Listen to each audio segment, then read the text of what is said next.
E aí, meu bom, beleza? Como é que tá a vida? Tudo certo? Espero que a tua semana esteja sendo ótima. A minha semana está maravilhosa, tá? Espero que o final da minha semana aí continue bom. Espero que dê tudo certo na sua vida, cara. E espero que você seja muito feliz na sua vida, na tua semana, que tua semana seja produtiva, que tu seja ótimo, cara. Que tu chegue no fim de semana assim, e pense, pô, como foi legal a minha semana, cara. Como eu consegui fazer as coisas que eu me propus a fazer. Ah, mas o Mero não consegui fazer as coisas, eu fiquei deitado na cama mal, com vontade de churrascar.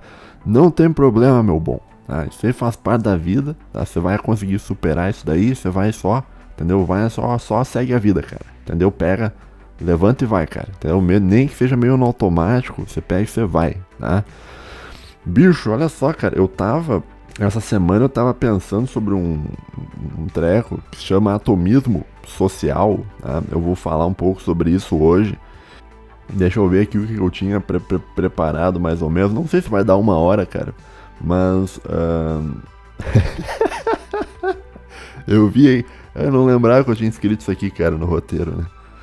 Eu botei aqui a tristeza de assistir o Instituto Borborema, cara. Não sei se tu conhece o Instituto Borborema. Dá uma procurada aí no YouTube, cara. Bah, meu, muito lamentável, cara. Eu fui assistir o Instituto Borborema. Tá? Tinha uns caras lá. O problema, assim, cara, é que eu vejo, assim, que são pessoas que sabem das coisas e tal, tem um certo conhecimento, cara. Só que o problema é o seguinte, cara, não é só tu ter o conhecimento. Tu tem que, tipo, saber passar o conhecimento. Tá? Então, tu não pode ser um cara chato. Tá? Tu não pode ser um cara completamente entediante, que nem aqueles caras lá, bicho. Aqueles caras lá, bicho, eles fazendo live, eu tava assistindo uma live dos caras, bicho, eu tive que fazer força pra entender o que o cara tava falando. Eu tava tipo assim, meu Deus, cara. A minha vontade, cara, foi de abrir de eu abrir o Stardew Valley, cara. E porque o Stardew Valley você não precisa concentrar muito, você só vai jogando ali. Daí eu falei, vou abrir o Stardew Valley, porque eu não preciso me concentrar tanto. Daí eu vou ouvir o Instituto Borborema, cara. Mas eu comecei a assistir o Instituto Borborema, bicho. Eu fiquei uns 10 minutos vendo, ouvindo, na verdade. E eu fiquei pensando assim, caralho, maluco, o que que eu tô fazendo com a minha vida, cara? O que que eu tô fazendo com a minha vida, cara? Por que eu tô fazendo isso comigo mesmo, cara? E daí eu fechei, cara. Eu acho assim que é muito. Se bem que eu entendo, cara, porque assim, o conteúdo que os caras fazem não é um conteúdo de fácil digestão. Mas tem que, não sei, cara, você tem que contratar um outro apresentador, cara. Olha só, tá, que eu sou o cara mais entediante aqui, é que eu fui contratado aqui no NVP por pena. Tá? Eu tô aqui por pena, isso aí eu já tenho bem claro, isso aí na minha cabeça. O Hernani falou, pô, vou dar o cara ali vai churrascar, pô, vou dar uns inscritinhos pra esse cara, então vou botar ele ali pra fazer um programa uma vez por semana lá no NVP, cara. E foi mais ou menos por aí, né, cara. Então eu tô aqui por pena, só que por quê? Porque o carisma, o que você precisaria ter pra você explicar muito bem uma coisa, cara, isso aí, assim, eu não tenho muito, cara. Só que mesmo eu sendo o que eu sou, cara, eu ainda consigo ser mais carismático que os caras do Instituto Borborema, cara, porque ainda eu consigo ali fazer uma piadola aqui e tal ali, entendeu? Agora os caras, bicho, meu Deus, cara, que conteúdo, cara. Se alguém conhece os caras do Instituto Borborema, cara, diz pra eles, cara, dá um jeito de explicar aquilo, cara, do modo mais fácil, cara, do modo mais descontraído, talvez, cara. Aliás, esse é um grande problema do pessoal aí que se diz de direita, né?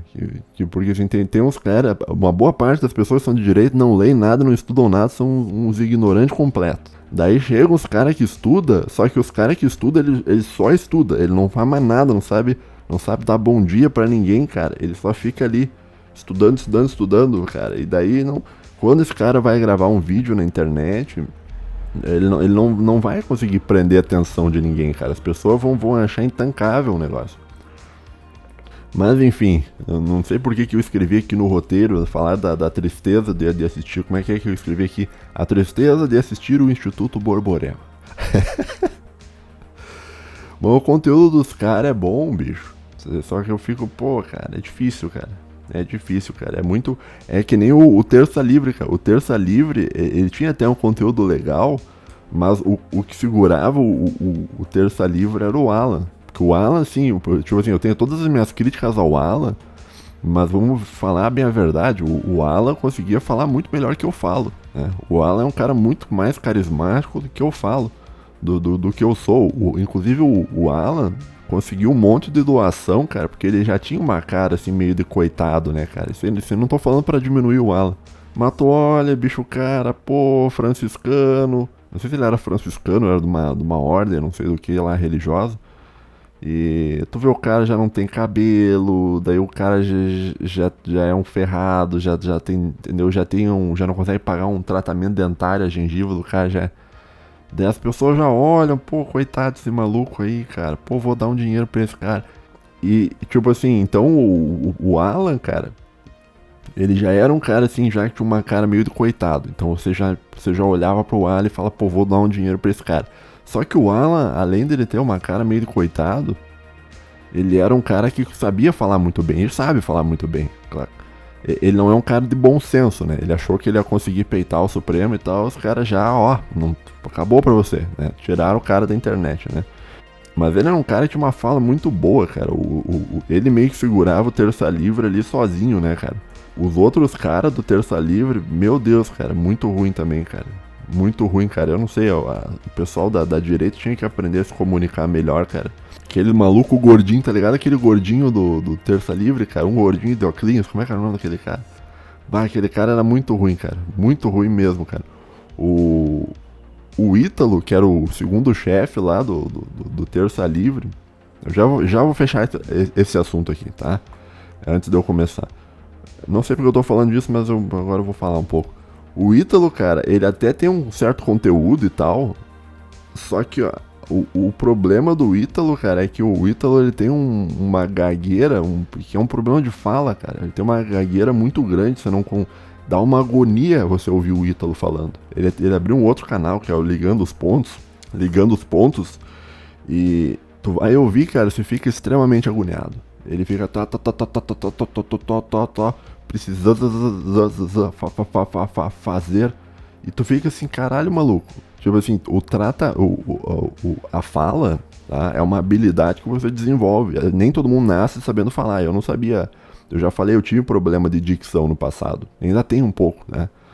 Mas, pô, cara, custa pagar uma fonoaudióloga, cara, pra você. O Ítalo ganhava um dinheirão lá no negócio Terça Livre. Até se bem que terminou, depois ele ficou meio meio ruim das pernas ali do dinheiro e tal. Que até teve que pedir doação pra conseguir se mudar de Brasília lá pra cidade dele. Mas, pô, cara, paga um tratamento, cara. Eu sei lá, cara. Enfim. Enfim, é triste isso aí, cara. Não sei se alguém já escutou o Instituto Borborema, cara. Eles são meio uns conservador, meio cristão, não sei o que e tal. O conteúdo dos caras é bom, só que eles não sabem entregar o conteúdo, né? E tu tá ouvindo isso de um cara que também não sabe. Eu não sou um grande professor. Eu não sei. Eu sei as coisas, tá? Eu tenho o domínio do conteúdo, mas pra eu falar o conteúdo que eu tenho domínio já é um negócio bem mais difícil. Uma coisa é tu saber, outra coisa é tu saber falar o que tu sabe, né? E eu acho que os caras do Instituto Borborema aí, cara, porque assim, quando eu comecei a ouvir ali os vídeos dos caras, bicho, eu fiquei assim, cara, o que eu tô fazendo com a minha vida, bicho? Eu fiquei assim, o que eu tô fazendo com a minha vida, cara? Por que eu tô fazendo isso com a minha vida, cara? E daí eu fechei, cara, não consegui tancar, intancável, né? Bom, mas enfim, vamos pro assunto de hoje, cara, que é o seguinte, cara, eu tava pensando aqui, cara, eu tava dando uma lida sobre um assunto, tá, que é um treco chamado atomismo social. Que é um termo filosófico, tá, e a grande maioria das coisas, eu diria assim, 90% das coisas que eu falo aqui nesse canal não é ideia minha. A grande maioria das coisas não é ideia minha. Quase tudo que eu falo são baseado em coisas que eu li, né? Então, quando eu falo, por exemplo, sobre o conceito de sociedade aberta, isso aí não é um negócio que eu tirei da minha cabeça. Não, isso aí já existem pessoas estudando isso há muitas e muitas décadas. Inclusive o conceito de sociedade aberta, ele talvez tenha um século, eu acho, um pouco menos, mas ele tem a parte anterior que veio antes o que veio antes da formulação do conceito já tem muitos séculos já, tá? Do iluminismo, da sociedade antropocêntrica e tal. Então, muitas das coisas que eu falo, assim, às vezes as pessoas acham que eu que tô tirando, que eu inventei as coisas. Não, na verdade não, cara. Por exemplo, essa coisa que eu vou te falar de atomismo social, né, isso aí é um conceito filosófico que é também não só filosófico, mas econômico, que você pode pesquisar. Você pode literalmente aí abrir o Google nesse momento e escrever Social Atomism, que você vai encontrar vários artigos e várias páginas falando sobre esse assunto. Tá? Então é mais ou menos isso. Né? Então é um conceito, né, que eu vou te explicar mais ou menos o que ele é hoje. Assim, ó, a ideia de atomismo social seria uma ideia de um mundo, de uma sociedade onde a sociedade é vista não de um modo conjunto, tá? Mas de um modo individual, de um modo atômico, por assim dizer, onde cada átomo dessa sociedade seria um indivíduo. Em resumo, a ideia de atomismo social é de você, em vez de ver a sociedade como um fenômeno de conjunto, tá? Você vê a sociedade como um fenômeno de entidades individuais, que é o que seria o humano. Tá? E é atômico por quê? Por que é o termo atômico? O termo atômico vem de que o átomo ele é uma partícula autossuficiente. Então um átomo lá de hidrogênio ele vai ter ali o núcleo e as coisas girando em volta ali, mas ele por si só ele é autossuficiente, tá? Ele não é instável, né? Existem átomos instáveis, eu acho, tá? Mas daí é um outro conceito, né? A ideia geral de um átomo é que o átomo ele é estável, ele é autossuficiente, ele existe por si mesmo sem precisar de nada, tá? Então, o atomismo social é a ideia de que a sociedade humana ela é formada por átomos, tá? E esses átomos são o quê? São os seres humanos. Tá?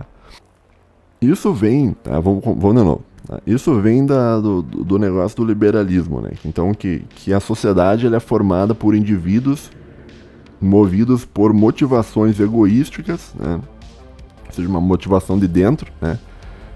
Que cada um desses seres particulares busca o seu interesse pessoal e essa junção de seres que buscam interesses particulares gera a sociedade, gera o tecido social, né? E daí surge toda aquela coisa que todo mundo já sabe, já cansou de ler sobre isso, que é o negócio do contrato social, né? O contrato social é quando você abre mão de certos direitos individuais teus e você passa para a mão do Estado e assim você tem um benefício, né? Então você abre mão da sua ideia de poder exercer a violência em cima de uma pessoa e a outra pessoa abre mão também de exercer a violência, só quem pode exercer a violência é o Estado e se faz a paz a partir daí, tá? Então seria mais ou menos isso, cara, tá?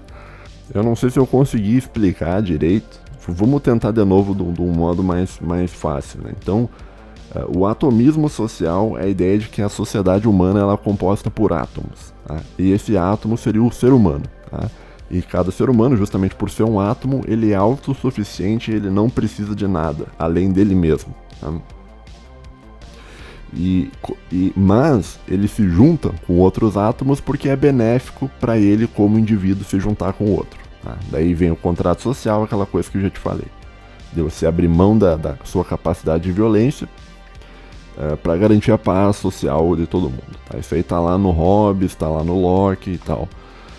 Então meio que vai existir uma justificativa muito bonita, né, sobre muito legal sobre o atomismo, né, que é uma visão de que, olha, a sociedade humana ela é composta por indivíduos, não há coletividade, o que há o indivíduo, né?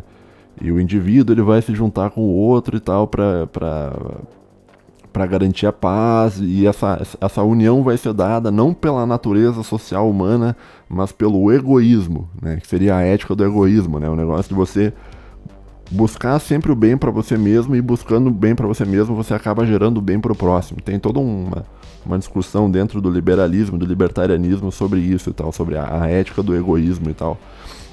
Só que existe uma coisa, cara, que não é muito bem contada pra ti, não sei porquê, né? sobre atomismo social, né? Que é o negócio da conspiração. Que é a ideia de que, olha... tô meio rouco aqui. Que é a ideia de que existiriam, né? O fato do humano ser um humano atomizado, cada vez mais atomizado, ele na verdade o que é isso? Isso é um projeto de engenharia social feito por grandes famílias dinásticas com o intuito de te controlar, porque tu é muito mais fácil de ser controlado se tu for um ser humano atomizado. Tá? Então, claro que daí a gente volta naquele negócio da teoria conspiratória da história, né? Isso aí é um termo também que não fui eu que inventei, isso aí tá lá no Karl Popper, né, no livro The Open Society and Its Enemies, né, Sociedade Aberta e Seus Inimigos. Lá o Karl Popper ele vai falar que existe um modo que a história humana, existe uma teoria que seria a teoria conspiratória da história, né, que seria você tentar explicar a história humana não através de fatos históricos, mas através de conspirações que mudariam aos poucos para um lado ou para o outro os rumos da humanidade, né? Daí você teria toda aquela ideia dos Illuminati, das famílias dinásticas e tal e tal. Muitos têm das famílias judaicas, né? Não sei o que, e essas famílias dinásticas e tal, que muitas delas são judaicas e elas controlariam tudo, né? Isso na visão conspiracionista da história, que está descrita lá no livro do Karl Popper.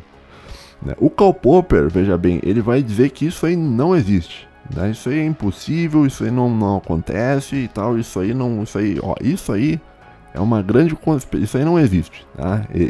Isso aí é tudo falsa ciência, isso aí não tem comprovação científica, isso não tem comprovação científica, isso aí não existe, né? Porque a gente sabe que, né, às vezes tu encontra uns caras que tipo assim, não, eu não acredito em Deus porque não há comprovação científica de que Deus existe, assim. Daí você olha assim pro cara assim, você fica, meu Deus do céu, cara. Então o que tu vai falar pra um cara desse, cara? O que tu vai falar pro gordão foguete, vamos dizer, que não acredita em Deus porque não há comprovação científica que Deus existe? Como é que... Antigamente eu até parava pra tentar conversar com os caras desses, mas hoje em dia, cara, eu nem converso, cara. Eu deixo, tá, entendeu? Não, acredita no que você quiser acreditar, bicho. Para, cara, pelo amor de Deus, cara. Para de me encher o saco, meu Deus do céu, cara. Para com essa merda, cara. Porque assim, cara, o cara que diz, assim, que não acredita em Deus porque não há comprovação científica que Deus existe, no fim das contas ele tá tomando a ciência como o quê? Como um parâmetro para dizer o que existe e o que não existe. Entretanto, esse cara não percebe que a ciência, o pensamento científico, ele é limitado pelo método científico. E o método científico é limitado pela empiria, que seria você experienciar coisas. E agora, você não tem como experienciar Deus, se Deus for tudo, porque você teria que experienciar absolutamente tudo para conseguir entender o conceito de Deus. Então não é possível você compreender o conceito de Deus através de um método científico, porque isso está além do escopo do método, está além do campo de atuação da ciência. Se Deus é a totalidade e você precisa observar coisas para dizer se elas existem ou não, é impossível você observar a totalidade das coisas, tá? Então, essa aí é uma discussão aí. Mas assim, quando você estiver conversando com alguém que diz, olha, Deus não existe porque não existe comprovação científica que Deus existe e tal, pergunte pro cara por que você acredita que a ciência é um bom critério para saber o que existe e o que não existe. Né? Comece a fazer perguntas assim pro cara. Daí ele vai perceber que a ciência ela tem um certo limite. Né? E tem muitos fenômenos que você não consegue explicar através do pensamento científico. Então, se for pegar o conceito de beleza, você não consegue explicar dentro do pensamento científico. O conceito de justiça, você não consegue explicar dentro do pensamento científico. O conceito de bondade, o conceito de maldade, o conceito do que é o certo a ser feito na vida, isso aí está tudo fora do escopo científico. E Deus é mais uma das coisas que está fora do escopo científico. Mas voltando ao Karl Popper, né? Então, assim, entenda que a ciência, ela possui limitações, né? E o Karl Popper, ele vai dizer, né? O Karl Popper era ele vai dizer assim, olha, essa coisa de conspiração judaica, isso aí não existe, tá? Eu tô dizendo que não existe isso aí, então esquece isso aí, cara. Esquece isso aí não existe e tal. né? Isso aí é tudo uma conspiração aí, e a teoria conspiratória da história, ela não é possível de ser provada verdadeira dentro de um método científico, logo isso aí não existe, né? Não tá dentro do conceito de falseabilidade, que é um conceito que eu inventei para dizer o que é certo e o que não é. Então, como não tá no conceito que eu inventei, então logo isso aí não existe, né? Mas, né, se você é um cara meio descrente aí, se você não concorda muito com Karl Popper, né, existe um ramo dentro da história, da matéria, da disciplina história, que seria essa teoria conspiracionista da história. Então, que a história ela é movida, ela tem o seu curso natural, mas esse seu curso natural é modificado por um lado ou por outro, para cima ou para baixo, dependendo de certas conspirações que seriam feitas, né? Então, você vai ter lá os Illuminati, você vai ter os caras lá de várias das sociedades herméticas e tal, aquela coisa toda, né? Que os caras lá do historinhas do Minecraft sabem falar pra ti muito melhor do que eu, né?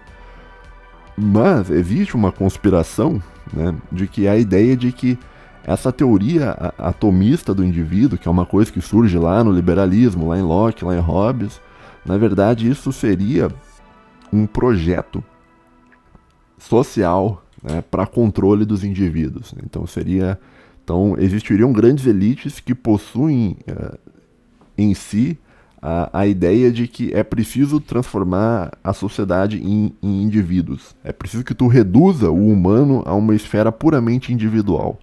Porque um humano transformado numa esfera puramente individual, ou seja, um humano plenamente atomizado, ele é um humano muito mais fácil de ser controlado, né? Você pega o exemplo maior de um humano atomizado é o escravo. O que acontecia? O cara tava lá na África, o camarada tava lá na África, ele tinha a tribo dele, tinha a mulher dele e tal, pá, começava a dava uma guerra e eles ali e uma tribo sequestrava a outra e vendia, né? E daí no negócio da escravidão, quando o cara vinha da África pro Brasil, ele era separado da própria família, né? E ele perdia todos os seus vínculos coletivos com a sua tribo. O que sobrava dentro da cabeça dele talvez fosse um pouco da cultura da tribo dele, né? E ele era jogado numa senzala com pessoas que ele não conhecia, essas pessoas também não se conheciam entre si, né? Também foram jogadas de outros lugares, né? E assim elas eram mais fáceis de serem dominadas. Então existe a ideia de que o humano mais atomizado, ele é o melhor humano para você conseguir dominar ele, né? Então, seguindo essa teoria conspiracionista, que o Karl Popper diz que não existe, então teriam grandes elites que possuem um interesse e que planejam uma engenharia social para te transformar em um indivíduo isolado, tá? Então, essa tendência moderna ou pós-moderna, se tu quiser usar vamos usar o termo contemporânea, essa tendência contemporânea de você ser um indivíduo sozinho no mundo, né, ela é algo que interessa a pessoas que querem dominar você, tá? Agora, o que é essa noção de atomismo social? Quer dizer, ela vem do Locke, ela vem do Hobbes, tá? Esses caras, e isso tu só vai entender se você era uma pessoa que estuda filosofia. Existe toda uma discussão sobre o que é a natureza do animal humano, tá? Então lá o Aristóteles ele vai dizer que o humano é um animal social, né? Que é o termo que o Aristóteles vai usar é zoon com N, tá? Zoon politikon, né? Que o zoon é animal e politikon seria aquele que vive na cidade, né? Que é a polis. Então o humano seria um animal social. Agora, o Hobbes, o Locke e outros pensadores, como a Hannah Arendt, eles vão dizer que, na verdade, assim, não é isso, né? O humano não é social por natureza, o humano é antissocial por natureza, e, na verdade, o ser humano é um indivíduo que tolera o outro e tal, que não é que a gente nasce para conviver com o outro, a gente nasce para tolerar o outro, né? Mas a gente é um animal social. Então, existe toda uma discussão muito grande sobre isso, né? Sobre se o humano ele é naturalmente social ou não, tá? O Aristóteles vai defender que sim, os históricos vão defender também, os medievais vão defender também, mas lá pra frente, no pensamento iluminista em diante, a ideia do o que é o humano, eles vão dizer que não tem nada a ver com a sociedade, tá? O humano não é um animal social, o humano é um animal individual. Daí tem toda a ideologia liberal por trás disso, né? Agora, como é que vai se dar o atomismo social, né? Ele vai ocorrer através de um desincentivo a valores familiares e desincentivo a valores religiosos. Por quê? Porque o valor familiar e o valor religioso, ele te transforma de um indivíduo para um ser mais coletivo. Então você não é só um indivíduo, você é um indivíduo dentro de uma família. Ou você não é só um indivíduo, você é um indivíduo dentro de uma comunidade religiosa. Porque a noção própria da religião é você gerar uma comunidade, né? Daí que vem o termo religião, ele vem da ideia de religar, né? O religamento com Deus. Esse religamento é uma coisa que vai unir várias pessoas, né? Então, tanto a ideia de família quanto a ideia de religião, elas são coisas que juntam as pessoas, tá bom? E isso aí não é algo muito bem visto aí pelas pessoas que controlam o mundo, segundo a teoria conspiratória da história, né? Que o Karl Popper diz que é falso, então se o Karl Popper diz que é falso, então eu vou acreditar que é falso, né? Mas assim, ó, hoje a gente vive em um mundo, né, onde é cada vez mais difícil. Eu já falei um pouco sobre isso em um outro episódio onde eu falo sobre relacionamentos, aplicativos de relacionamento. E a gente vive em um mundo onde é cada vez mais difícil pra gente ter uma família, né? E eu não sei se eu falei isso naquele episódio sobre aplicativos de relacionamento, mas ter uma família hoje em dia é bem diferente de ter uma família antigamente. Antigamente, meio que quando tu fazia uns 18 anos, meio que tu já arrumava uma mulher e filho e casava e deu, né? Hoje em dia, o você casar, ter filhos, já virou não um negócio que você recebe, né? Só por você estar vivo e existir. Hoje, o você casar, ter um bom relacionamento e ter filhos, isso passa a ser algo meritocrático. Então você tem que ter um mérito de ser um bom marido, tá? Para conseguir manter o relacionamento com a mulher. Já do outro lado, a mulher ela também tem que ter o mérito de ser uma boa esposa para manter o relacionamento contigo. Então os dois lados eles têm que ficar trabalhando constantemente para se manter junto, né? Enquanto que antigamente, quando você tinha valores familiares mais sólidos, tu casou, pronto, acabou. Vocês estão juntos para sempre, né? Então, hoje em dia, a gente tem um monte de leis de divórcio, que são leis que, no fim das contas, elas facilitam a separação de famílias. Então, cada vez hoje, a gente tem famílias mais separadas, mais desestruturadas, né? Você vai ter um monte de mulher que é mãe solteira, que o maluco faz o filho e vai embora. E a culpa da mulher ser mãe solteira não é plenamente dela, porque o filho não é feito sozinho, né? Então, existe uma cultura, mas também a culpa não é do homem. Porque, que nem eu disse, o filho não é feito sozinho. Então existe uma culpa dos dois, tá? De muitas vezes de você ter um relacionamento que se formou sem afinidade nenhuma, e quando deu errado as pessoas se separam e tem um beta, um filho ali, o betinha, que vai se ferrar a vida inteira porque não vai ter uma família muito bem estruturada. Por que a família dele não é bem estruturada? Porque os modos como os relacionamentos funcionam nos dias de hoje mudaram. E hoje está cada vez mais fragmentado, está cada vez mais difícil e está cada vez mais meritocrático você ter uma família com filhos, tá? Então, como os valores sociais mudaram e tá todo mundo só pensando na sua própria felicidade, é muito difícil você manter uma unidade familiar. E essa talvez é uma consequência do processo de atomização. A partir do momento que tu só pensa em você mesmo, quando você tá em uma família e aquilo não tá dando mais certo pra você, você vai se separar. Você vai dar um pé na bunda da mulher, ou a mulher vai te trair, né? E aquilo, e a tua família vai terminar, né? Então, é mais ou menos nesse sentido, né? Então, os relacionamentos, eles passaram no passado de algo que você recebia e você vivia a sua vida daquele jeito pra sempre, casamento era um negócio pra sempre, né? E hoje, com essa coisa de aplicativo de relacionamento e tal, esses relacionamentos eles são mais líquidos, né? Usar a metáfora do Bauman, lá do Zygmunt Bauman, sobre o amor líquido, sobre a modernidade líquida, né? Então, o pensamento pós-moderno ele é um pensamento que o resultado dele é a dissolução da unidade familiar, né? Um dos resultados é a dissolução da unidade familiar, e vai ter muita gente que vai dizer que existem famílias conspirando para que isso aconteça. Com relação aos valores religiosos também, né, o pensamento pós-moderno ele é um pensamento contra os valores religiosos, que são valores que te geram também uma união. Mas a parte sobre a religião eu vou falar talvez em um outro episódio. Eu só tô só citando para tu saber, né? Então, o plano de atomizar as pessoas, de transformar as pessoas em indivíduos, em meros átomos, tá? Isso aí vem do... Isso aí... o resultado final disso é a quebra da unidade familiar e a quebra da unidade religiosa, tá? Curiosamente, tá? Essas famílias dinásticas que controlam tudo, tá? Elas são famílias que elas pregam uma coisa e elas fazem outra, né? Então, apesar delas pregarem e usarem os mecanismos de propaganda delas para te fazer acreditar que a família não é uma coisa boa, elas por si só elas têm umas famílias muito bem estruturadas, extremamente bem estruturadas. E não é só a família de um modo nuclear que chamam, né? Que é a família assim, que família é pai e mãe. Não. As famílias dinásticas, elas têm um outro conceito familiar, que é o conceito não da família nuclear, pai e mãe. É o conceito da família estendida, que seria o pai, a mãe, os avós, os avós, os tios, as tias, os primos, ou seja, é uma família que, além dela ter a base do homem e mulher casado, eles ainda têm toda uma unidade de apoio por trás, que isso seria a noção de família estendida. E essa família estendida é algo que faz com que eles prosperem muito, porque é um ajudando o outro o tempo inteiro, né?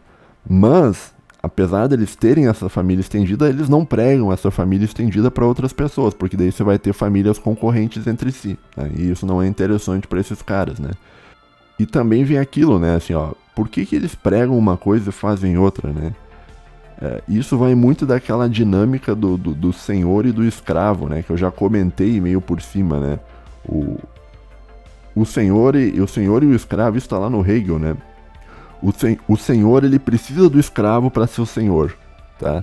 Então, para os caras que comandam o sistema todo, eles precisam que as pessoas não sejam que nem eles. Eles precisam que as pessoas sejam fragmentadas, porque se as pessoas fossem igual a eles, eles não teriam o papel privilegiado que eles têm, né? Então, o senhor, ele depende que o escravo seja um escravo para que ele seja o senhor. Isso aí tá lá no Hegel, tá? É a dialética do senhor e do escravo, se tu quiser dar uma lida com mais detalhes.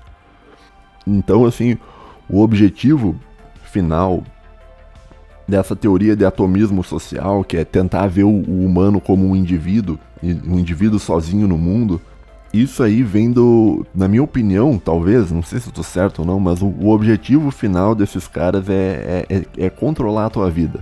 E controlando a tua vida, eles vão se manter sendo os senhores, que seriam as pessoas que têm uma condição de vida melhor, que é o cara que não precisa trabalhar, que é o cara que vive de renda, que o cara fica lá, o cara fica assim, eu te empresto 100, mas no final do ano você tem que me devolver 450, que nem é o juro do cartão de crédito no Brasil, né?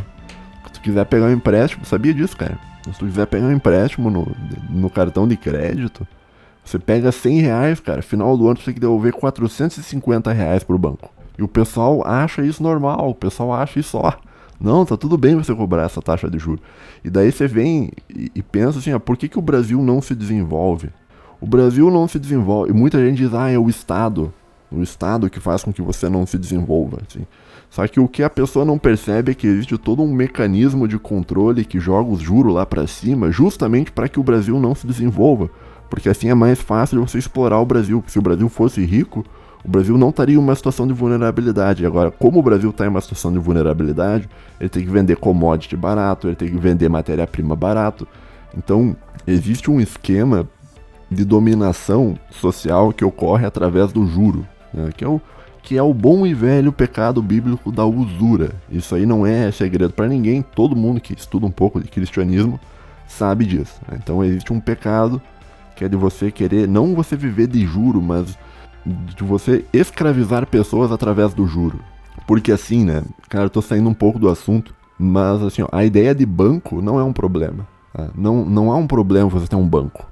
Porque qual é que é a ideia central por trás do banco? A ideia do banco, o banco seria um meio termo, um middleman, né, entre aquele que possui dinheiro para emprestar, que é o cara que tem um excedente de produção e ele gerou um pouco de dinheiro, e aquele que precisa do dinheiro para fazer alguma coisa, começar um negócio, sei lá, construir uma casa, sabe?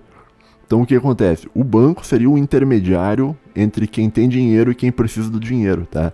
Então a função de um banco seria isso, e não há nenhum problema ter isso. Entretanto, quando você entra num esquema de usura, os bancos acabam virando uma ferramenta de escravização do povo. Então se empresta dinheiro para a pessoa que sabe que não vai ter condição de pagar, e essa pessoa vai ter que ficar trabalhando a vida inteira para pagar juro e nunca vai conseguir se livrar da dívida.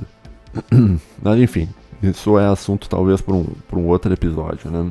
Voltando ao negócio do atomismo social, eu acho que a gente talvez pense até, vamos pensar num animal selvagem, né, cara? Um animal de tribal, tá? Ele vive muito mais seguro se ele tiver em convívio com o outro, né? Tu pega um cervo lá um cervo sozinho ele é vulnerável. Agora um cervo junto, com um bando de cervo junto, daí já não é vulnerável. Daí já é muito mais difícil para um leão conseguir pegar ele, porque vai ter um monte de cervo junto e se um cervo for atacado, os outros vêm e ajudam. Às vezes vêm e ajudam, tá?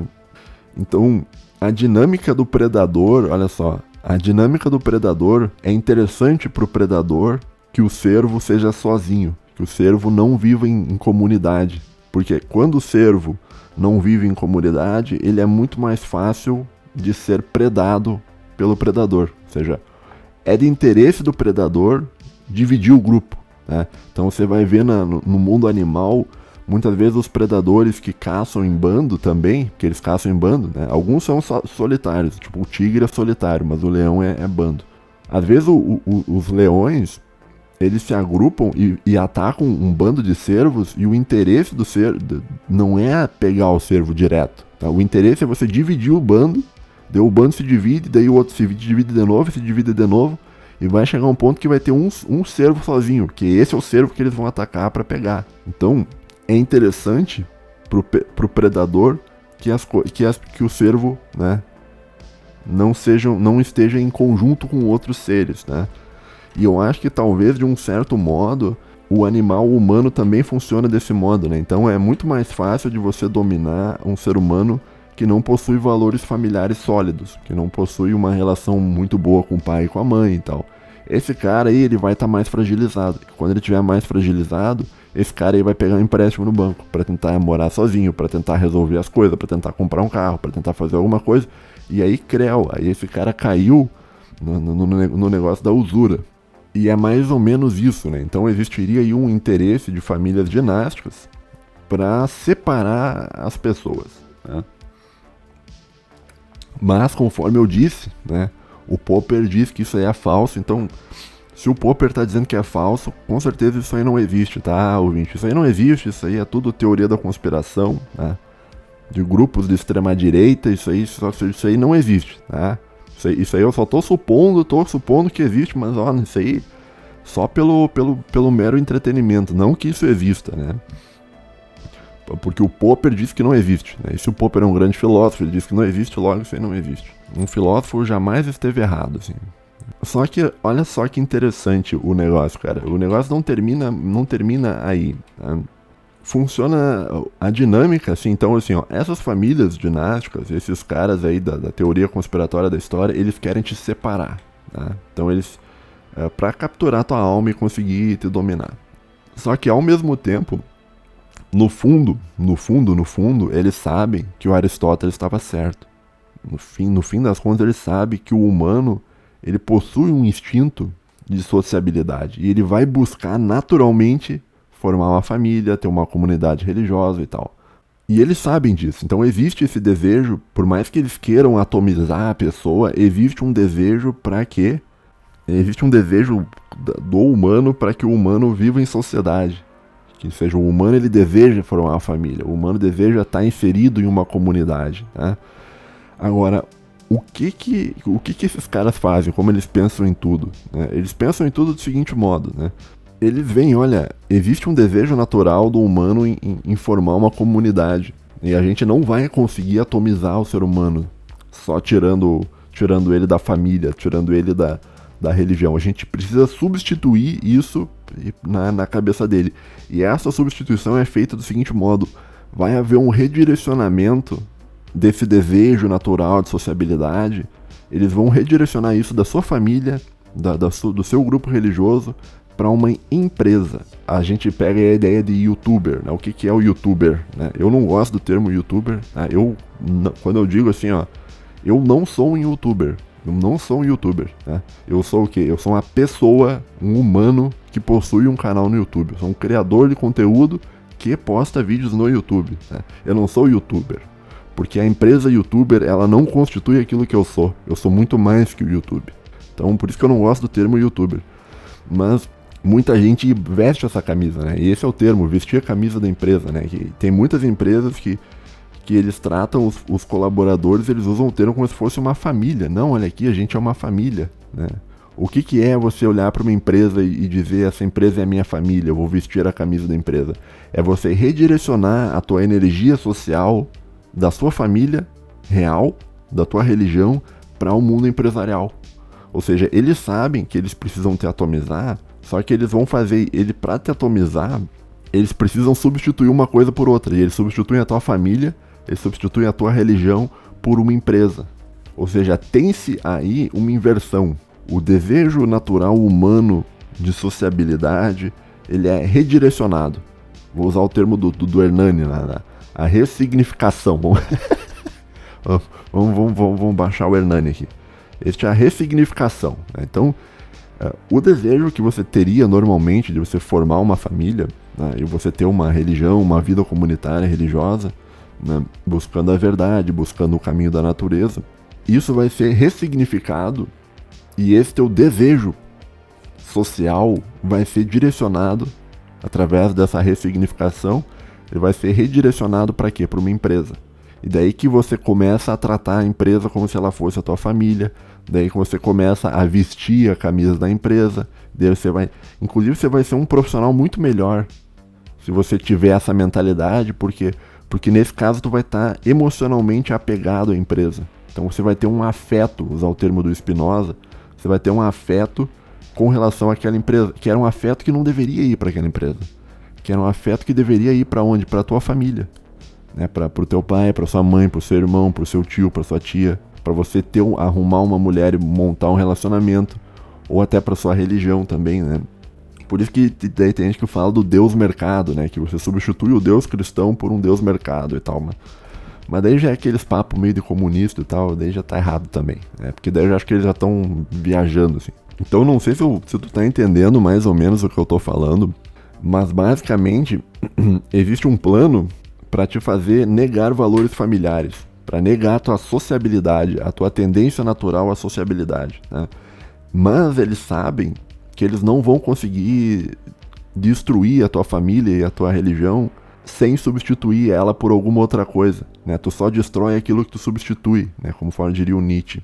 E esse método de substituição vai ser feito como? Vai ser feito trocando a sua família pelo mundo corporativo, pelas empresas. Então você não vai ser mais uma pessoa que trabalha para o YouTube, você vai ser um YouTuber.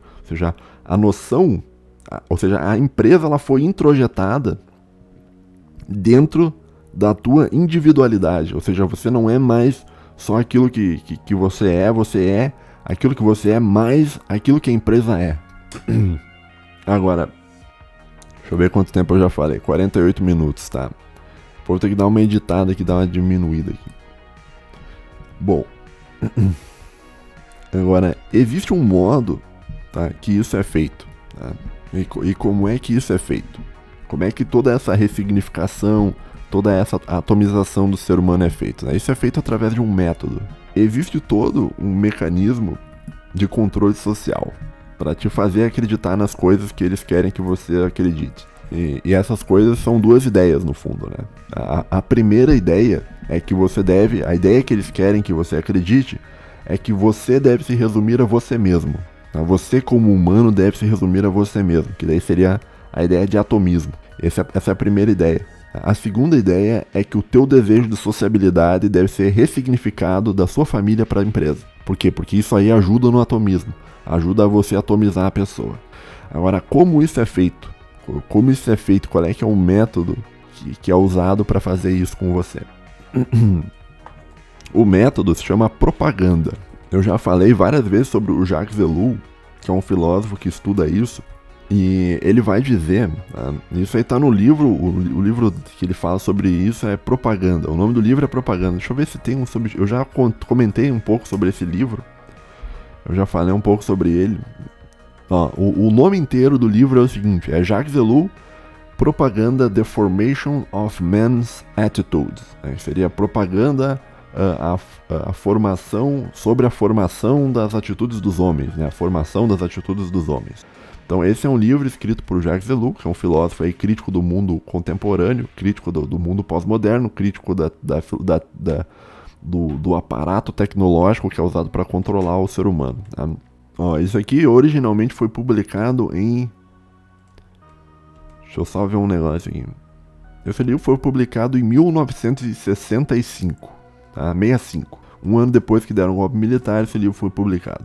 Jacques Ellul já faleceu, já está morto, morreu recentemente, mas ele escreveu esse livro, tá? Que é um livro onde ele vai falar sobre os mecanismos de propaganda. Eu não vou falar muito sobre esse livro, você teria que ler, daria para fazer uma leitura comentada desse livro, porque ele fala muitas coisas e essas coisas que ele fala são muito interessantes. Tá?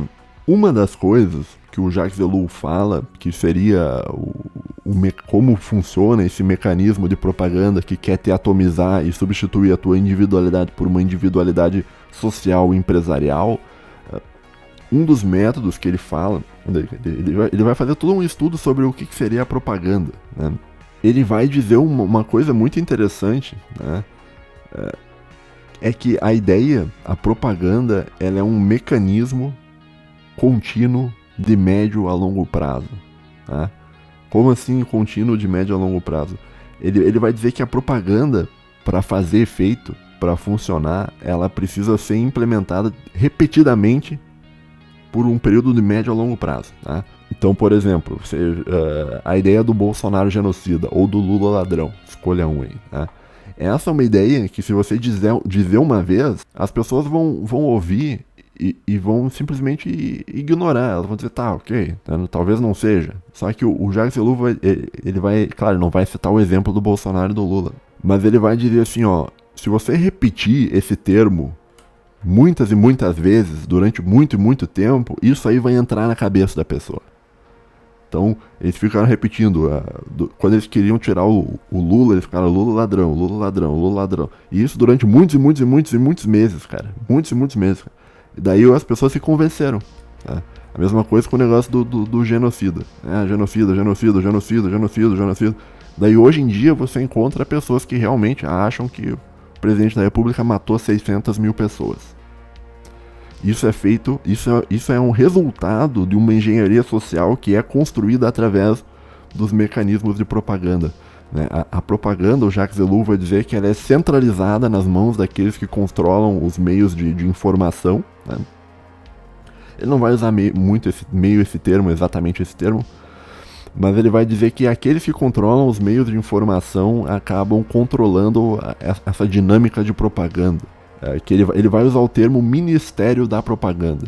E quando ele está estudando propaganda, ele não está falando somente da sociedade americana, né? Ele está falando também da sociedade lá do Partido N, lá dos anos 40, que eles tinham um Ministério da Propaganda que ficava repetindo os ideais do Reich lá para os caras, e todo mundo acreditava, todo mundo acabava acreditando. Né?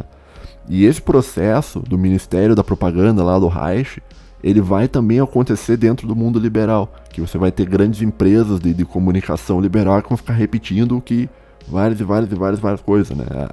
Essa filosofia do atomismo social. Né? Se você quiser mais detalhes sobre isso que eu tô te falando, que nem eu disse, tudo que eu falo aqui não são coisas que a maioria das coisas não fui eu que pensei, são coisas que eu li, né? Se você quiser mais detalhes para isso, você deve procurar esse livro, né, Propaganda, The Formations of Men's Attitudes, do Jacques Ellul, e você deve dar uma lida no capítulo, deixa eu só ver bem certinho o capítulo, só um pouquinho, capítulo 1, parte 1, porque tem capítulo 1, parte 2, parte 3, né, capítulo 1, parte 1, página 17, onde o título do subcapítulo é Continuity and Duration of Propaganda, né? Que nessa parte do livro, o Jacques Ellul, ele vai falar justamente isso que eu tô te contando, né? Que a propaganda, ela não ocorre só de um modo imediato, né? De você chamar o cara de genocida. A propaganda, ela vai ocorrer através de um mecanismo de repetição. Então você vai repetindo, que por muitos e muitos anos, nesse caso do Bolsonaro, é 4 anos da Globo repetindo, genocida. É um pouco menos, porque o negócio da pandemia começou 1 ano depois. Então 3 anos eles ficam genocida, machista, entendeu? Isso é um mecanismo de engenharia social para te fazer acreditar que o Bolsonaro é machista, que o Bolsonaro é genocida. E esse mesmo mecanismo, né, foi usado contra o Lula, e esse mesmo mecanismo é usado pelos inimigos desses caras que controlam os meios de informação, independentemente se for uma pessoa de esquerda ou uma pessoa de direita.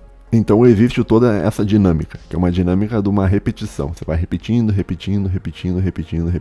Tá? No caso, vamos voltar pro assunto do vídeo, tá? No caso da atomização, essa propaganda ela vai funcionar mais ou menos do seguinte modo, tá? Vai existir um incentivo de que você seja um ser humano individual o tempo inteiro. Que você busque somente, e eles vão usar bastante a ideia da felicidade, né? Que você deve buscar a sua felicidade o tempo inteiro. Que você deve sempre estar se importando só com a sua felicidade o tempo inteiro. Então você vai ver as novelas, os personagens, eles são personagens sempre egoístas, são personagens que sempre estão buscando pensar só em si mesmo, o tempo inteiro, em si mesmo. É muito difícil você me mostrar alguma novela da televisão brasileira onde um personagem ele não era egoísta, onde até o mesmo mocinho, ele é um mocinho egoísta, porque ele é um mocinho que está buscando a felicidade própria e o vilão não quer deixar que ele busque a felicidade própria, porque o vilão, também egoísta, quer se dar bem em cima dele, né?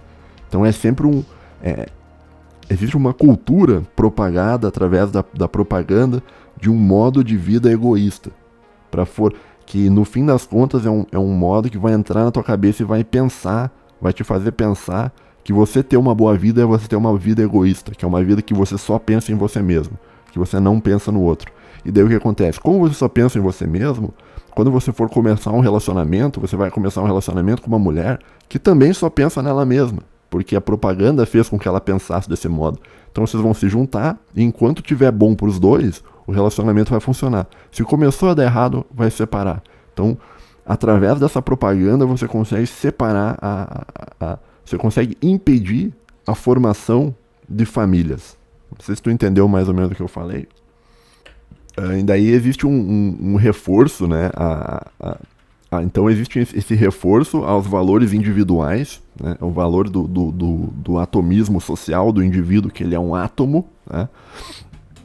E existe uma negação dos valores familiares, né? Quantas vezes você já viu aí uma novela ou algum filme onde o vilão é o cara que é da família patriarcal, né?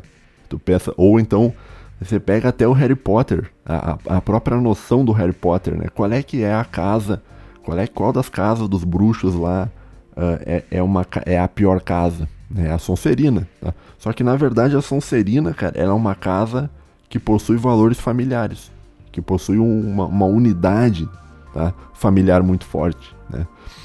Então até nisso, na própria literatura do mundo liberal, isso acaba acontecendo. Você tem uma formação de valores que vão atomizar o ser humano, e você tem uma negação dos valores de famílias tradicionais, que não seriam nem famílias nucleares, mas seriam as famílias estendidas, que seria o homem que casa com a mulher, mas quando ele casa com a mulher, ele casa para sempre, e casa para sempre ele já casa junto com os tios, com as tias, com as vó, com os vô, dos dois lados, tá? Daí você forma um conceito de família estendida, tá?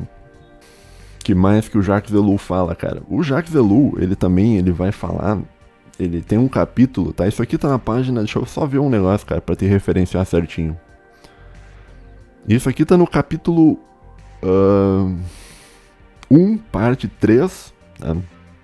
O nome do capítulo é categorias de propaganda, né?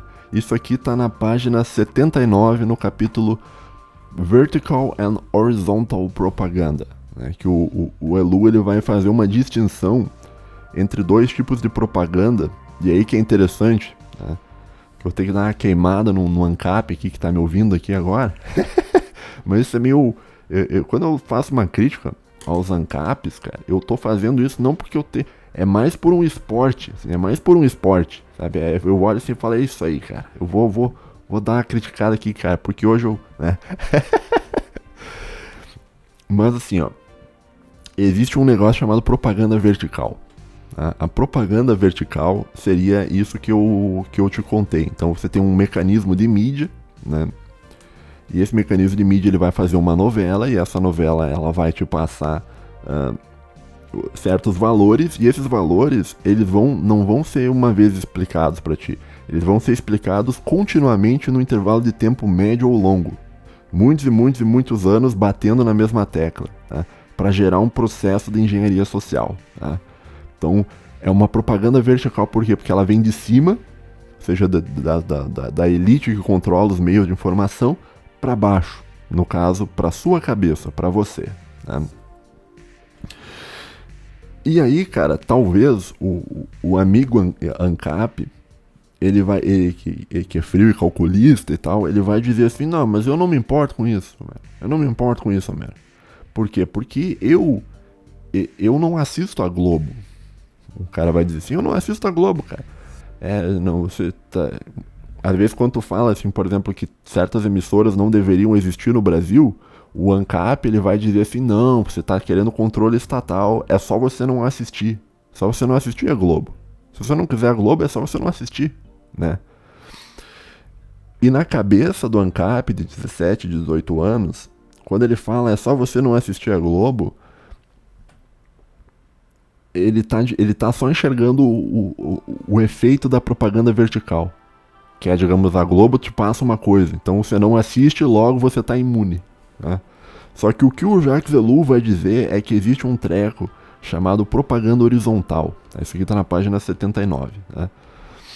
A propaganda horizontal, ela não é uma propaganda feita de cima para baixo, né? Mas ela é uma propaganda feita lateralmente, entre cidadãos. Tá?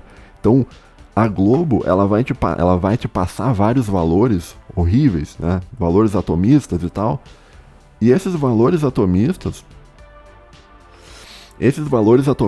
eles não vão te afetar, porque você é um ANCAP, frio, calculista, e você não assiste a Globo. Então isso aí não vai te afetar. Tá?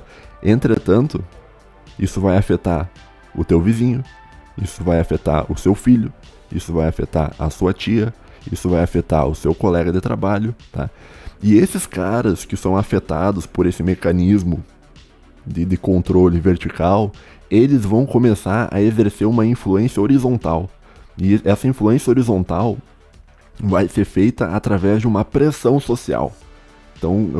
Então mesmo, olha só, mesmo que você não assista a Rede Globo ou qualquer outra emissora dessas que manipulam as pessoas através da propaganda, mesmo que você não assista, você não é imune, porque você está sendo afetado, porque ao teu redor as pessoas vão estar com aqueles valores. Então você tem um monte de gente animalizada ao teu redor, e isso é um projeto de engenharia social. E por mais que você não assista a Rede Globo, saiba que esses caras eles vão afetar a sua vida. Então, se você quiser casar, e você, digamos, tu é um cara bonitão. Tu é um cara bonitão e você casou, né? Os teus colegas de trabalho vão olhar, pô, cara, mas olha que trouxa, cara, um cara aí podia pegar um monte de mulher e tá casado. Né? Quem sabe até a mulher desse cara tá traindo ele.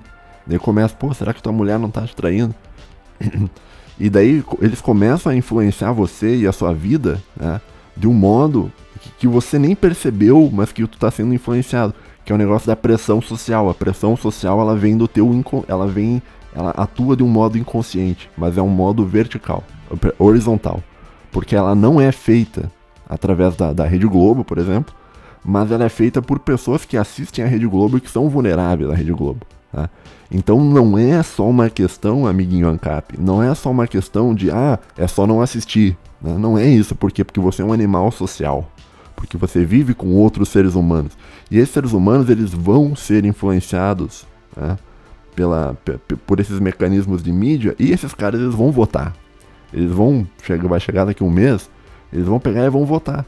E daí eles vão eleger um cara que vai ferrar com a tua vida, né? Tá entendendo o problema? Tá entendendo que você não é uma ilha isolada? Tá entendendo que a propaganda, mesmo que ela não te afete diretamente, ela vai te afetar indiretamente através desse mecanismo horizontal? Tá? Isso aí é tudo falado lá pelo Jacques Ellul. Tá?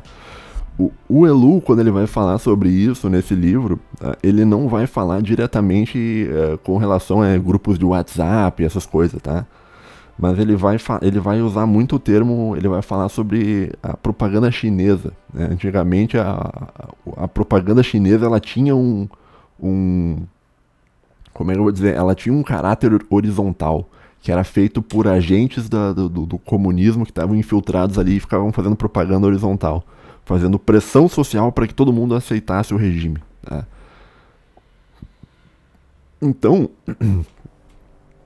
então é mais ou menos desse modo que funciona, tá? Então a manipulação, por mais que a propaganda, por mais que você não assista, tá? Por mais que não assisto nada disso, cara, as pessoas que estão ao teu redor assistem, né?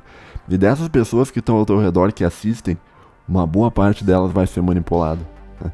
E essas pessoas manipuladas, elas vão exercer uma pressão social, e não só pressão social, uma pressão eleitoral, e elas vão votar e elas vão eleger um cara que vai controlar a tua vida, amiguinho ANCAP. Olha que beleza, né? Então quando tipo assim, então, só que acontece o que? O ANCAP, ele vai no modo simplista, ele vai dizer o seguinte: não, é só você não assistir a Rede Globo. É só tu não assistir a TV. É só você não comprar tal produto, né? Cara, é brabo, né, cara? Agora, por que o ANCAP pensa desse modo? Vamos voltar pro ANCAP. Porque o ANCAP, ele já tá com a cabeça atomizada. Ele já tá se vendo não como um animal social, ele tá se vendo como um indivíduo, né? Então ele acha que aquilo ali não vai influenciar a vida dele. Que tá tudo certo. Não, eu não assisto, então não me influencia. Daí você fica, ai meu Deus, por que, cara? Que mais que eu anotei aqui, cara? Grupo de Zap, tá? O grupo de Zap, isso aqui o Jacques Ellul não fala, né?